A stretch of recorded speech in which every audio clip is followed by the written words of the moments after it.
Hello viewers, আসসালামু আলাইকুম। কেমন আছেন সবাই? আশা করি ভালো আছেন। জিয়ারুর রহমানের একটি মিত্রবার্ষিকী পোস্টার ডিজাইনের পিএলপি ফাইল নিয়ে হাজির হলাম আপনাদের মাঝে।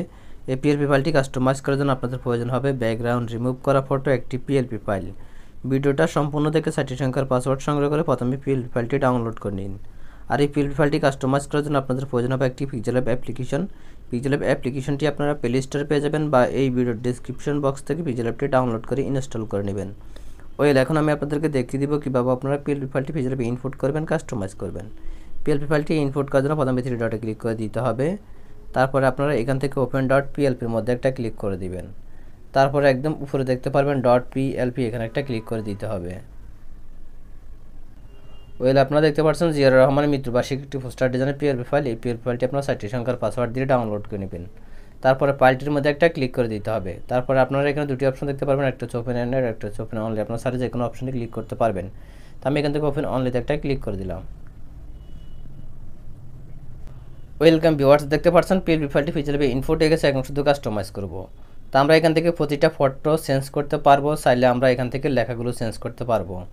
তো আমরা এই ছবিগুলো পরিবর্তন করার জন্য আমরা দেখতে পারবো 3 ডটের নিচে লেয়ারের মধ্যে ক্লিক করে দেব। তারপর আমরা এখানে ছবির প্রতিটা লেয়ার দেখতে পারবো, যে লেয়ারটি কাস্টমাইজ করবে সেই লেয়ারটির অবশ্যই লকটা ছাড়াই নেব। তো আমি একটা ছবি যেভাবে পরিবর্তন করবো সেম একইভাবে আপনারা প্রতিটা ফটো পরিবর্তন করতে পারবেন। তো আমি প্রথমে এই ছবিটা পরিবর্তন করবো, এই জন্য এই ছবিটার লকটা ছাড়াই নিচ্ছি।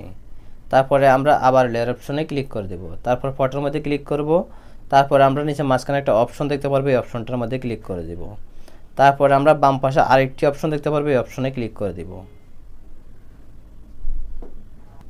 গ্যালারি থেকে ফটোর ব্যাকগ্রাউন্ড রিমুভ করে একটা ফটো নিয়ে আসবো। আপনারা যদি ফটো থেকে ব্যাকগ্রাউন্ডটা না রিমুভ করতে পারেন তাহলে অবশ্যই এই ভিডিওর আই কার্ড অপশনে ভিডিওটা দেখে আসবেন। তারপর আপনারা এখানে নিচে টিক মার্ক অপশনে ক্লিক করে দিবেন। তারপর আপনাদের ছবিটা চলে আসবে। এই ছবিটাকে আপনারা চাইলে কোনায় ধরে ছোটো বড়ো করে নিতে পারবেন। তারপর অ্যাডজাস্ট মতো ফটোটাকে এখানে বসায় দিবেন। তো এভরিওয়ান দেখতে পাচ্ছেন আমি এই ছবিটা যেভাবে পরিবর্তন করছি সেম একইভাবে আপনারা প্রতিটা ফটো পরিবর্তন করতে পারবেন। তো এখন দেখতে পাচ্ছেন এখানে নাম দেওয়া আছে, নামটাকে চেঞ্জ করতে হবে। নামটা চেঞ্জ করার জন্য আমরা আবার লেয়ার অপশনে ক্লিক করে দেব। তারপর আমরা এখান থেকে নামটাকে খুঁজে বের করব, লক আইকনে ক্লিক করব, পিন আইকনে ক্লিক করব, আবার পিন আইকনে ক্লিক করে দেব। তারপর আমরা এখান থেকে নামটাকে মোছা দিব। মোছা দিয়ে আমরা যার জন্য ডিজাইন করবো তার নামটি লিখে দেব। তো আমি এখানে দিচ্ছি আব্দুল রহমান সুজন। তারপরে আমি এখান থেকে ওকেতে ক্লিক করে দিলাম। তারপর আমি আবার লেয়ার অপশনে ক্লিক করব। তো এভরিওয়ান দেখতে পাচ্ছেন নামটি চেঞ্জ হয়ে গেছে। তো এই নামটি যেভাবে চেঞ্জ করছি সেম একইভাবে আপনারা এই লেখাগুলো পরিবর্তন করতে পারবেন। তারপর আপনারা এই ডিজাইনটি সেভ করবেন। সেভ করার জন্য একদম পুরো সেভ আইকনে ক্লিক করে দিতে হবে। তারপর আপনারা এখান থেকে সেভ অ্যাজ ইমেজে ক্লিক করবেন। তারপর আপনারা এখান থেকে সেভ টু গ্যালারিতে ক্লিক করবেন। ক্লিক করার সাথে সাথে ডিজাইনটি সেভ হয়ে আপনাদের গ্যালারিতে চলে যাবে। তো আজকের মতো ভিডিওটাই পর্যন্ত। যদি ভিডিওটা আপনাদের কাছে ভালো লেগে থাকে তাহলে অবশ্যই একটা লাইক করবেন, কমেন্ট করবেন, চ্যানেলটি সাবস্ক্রাইব করে রাখবেন। আর এই ডিজাইনটি করতে আপনাদের যদি কোথাও কোনো সমস্যা হয়ে থাকে তাহলে অবশ্যই আপনারা আমাদের টেলিগ্রাম গ্রুপ আছে, হোয়াটসঅ্যাপ গ্রুপ আছে, সেখানে জয়েন্ট হয়ে আপনাদের সমস্যার সমাধান করে নেবেন। ধন্যবাদ সবাইকে। আল্লাহ হাফেজ।